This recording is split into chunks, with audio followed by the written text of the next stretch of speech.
What's up, guys? Today I want to show you how to update Java. And if that kind of stuff helps you out, you like videos like this, maybe consider subscribing. So we're going to come on down to our search bar, click on that. We're going to type in Java. We're going to go to the Configure Java app. Go ahead and open that.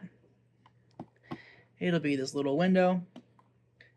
And we're going to come up here to Update. And then it's going to bring up this window right here. We can have Java notify us before it updates, which is nice, or after it installs updates, also nice. I have the check for updates automatically checked. If you don't have that checked, you'll get this warning if you click it off. They recommend checking weekly, so do not check. I'm going to go ahead and check that, so if you don't, go ahead and do that. In the advanced options, it lets you sort of time your update checks, which is cool. Cancel that.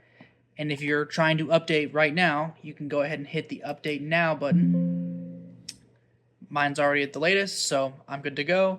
Hit OK, and then hit apply, and then OK. So yeah, if that helps you out, leave a comment, give us a like, and we'll see you in the next one.